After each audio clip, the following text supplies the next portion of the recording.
వేదిక మీద ఉన్న పెద్దలందరికీ సభికులకి నా నమస్కారం అండి. నా పేరు విజయేంద్ర ప్రసాద్. అన్నాళ్ళ నుంచో నా మనసులో గూడు కట్టుకున్నటువంటి ఒక దాన్ని ఇప్పుడు నాకు అవకాశం వచ్చి మాట్లాడటం కోసం ఈ అవకాశాన్ని తీసుకుంటున్నాను. నేను మాది చాలా సంపన్న కుటుంబం అండి. నా క్లాస్మేట్ పేరు దుద్దే జాన్ ఫ్రెడరిక్ సుందర్రావు. వాళ్ళ అబ్బాయి నాతోనూ నాకన్నా కొంచెం సమానంగా బాగా చదివాడు కొన్నాడు.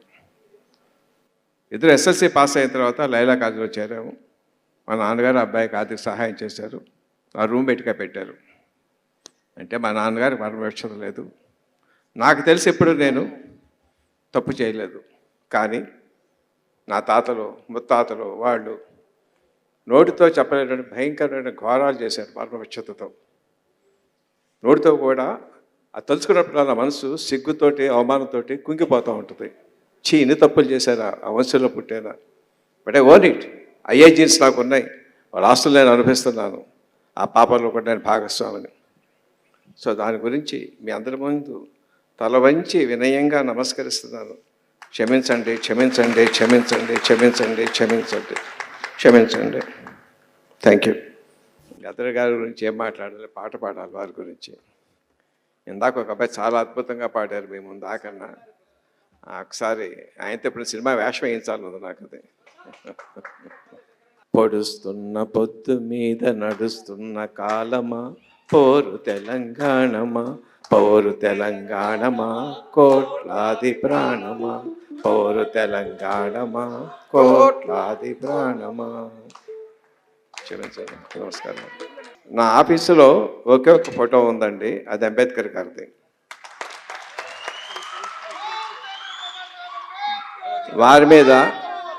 వారి మీద సినిమా కథ రాస్తున్నాను. దాని గురించి కొంత రీసెర్చ్ చేశాను నేను.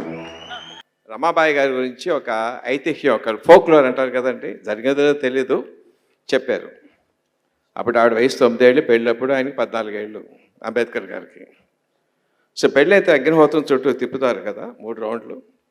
అప్పుడు ఆవిడ ఒంటి మీద చీర కొంగికి ఆయన కండువాకి కడతారు. ఆ పూజారి గారు చెప్పారమ్మా 3 రౌండ్లు తిరగాలి అగ్ని చుట్టూ అని చెప్పని. ఆవిడ ఏం చేసిందంట, ముగ్గురు పరిగెడతాం, ఎవరు ఫస్ట్ వస్తుందో చూద్దాం అని చెప్పి ఆయన తోసేసి 3 రౌండ్లు ఆవిడ పరిగెట్టేసి నేనే ఫస్ట్ అందంట ఆవిడ. జరిగేది లేదు నాకు తెలియదమ్మా, కానీ నాకు చాలా బాగుంది ఆ క్యారెక్టర్.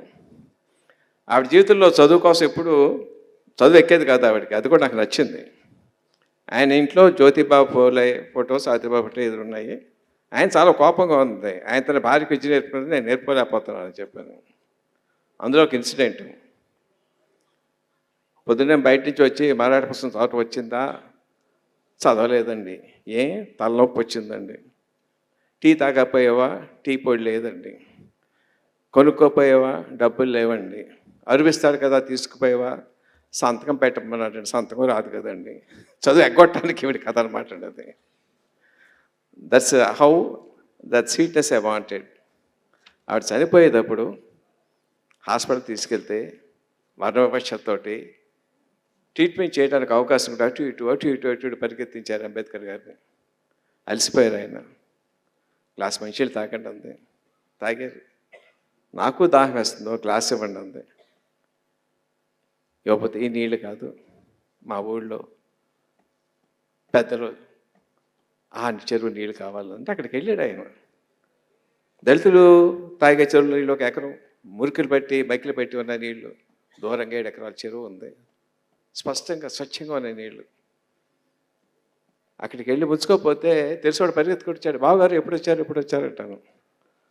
ఏంటి నీళ్ళు కావాలంటే వాడి చేతులు చూపించిన 2 చేతులు లేవు వాడికి. దాంట్లో నీళ్ళు తీసుకుంటే చేతులు కట్ చేశారు. మీరైతే మా చేతులు కట్ చేస్తారు బావగారు. ఊరి పెద్దలను అడగాలి. ఆ ఊరి దేశముఖ్ పెద్ద ఇల్లు. అప్పటికే లాయర్ చేస్తున్నాడు, కారు ఉంది, సంపాదన ఉంది, సూట్లో వెళ్ళాడు. అక్కడ కాపలావాడు ఎవరు వచ్చారు, ఎందుకు వచ్చారయ్యా? దేశముఖ్ గారితో పని ఉంది. ఏం పని ఉండయా? చెరువులో నీళ్ళు కావాలి, గ్లాసు నీళ్ళు తీసు. పర్మిషన్ ఎందుకు అంటే క్షమించండి, ఇక్కడ ఐఎమ్ యూజింగ్ అన్పార్మెంటల్ వర్డ్ కథా సందర్భంగా. నేను దళితుడినాయా అన్నాడు. మహర్సాల ఒకసారి దిగిపోయింది. ఇలాగ వెళ్దామని తీ, ప్యాంట్ తీ, కోట్ తీ, చెప్పులు తీ. ఎవరు తెలిసి గోచి పెట్టించాడు ఆయనతోటి, డబల్ డాక్టరేట్ పుచ్చుకున్నటువంటి గొప్ప విద్యావంతుడితోటి.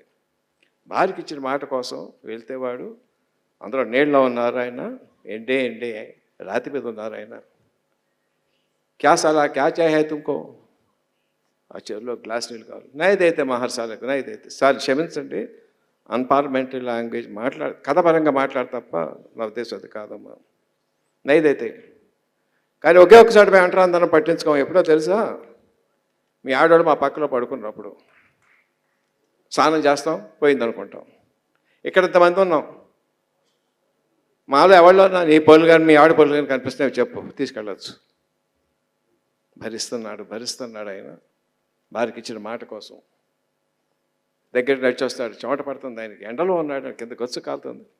అరే చాలా వీడికి బాగా దాహం వేస్తున్నట్టు ఉందరా, పక్క జనం ఉన్నారు తైనాతి వాళ్ళు.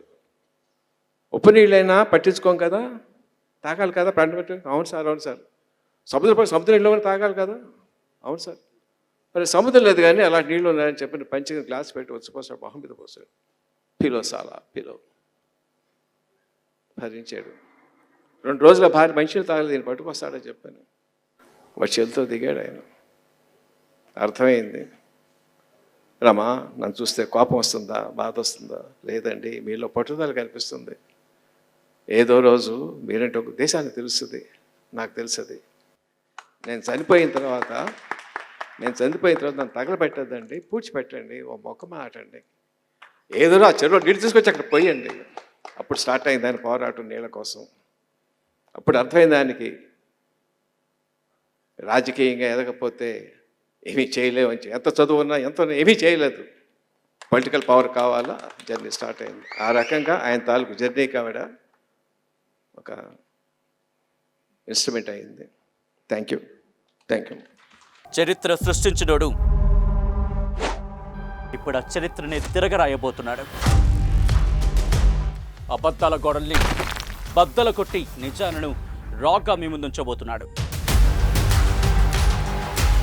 నిజమైన వార్తల కోసం వెంటనే డౌన్లోడ్ చేసుకోండి రా యాప్ని.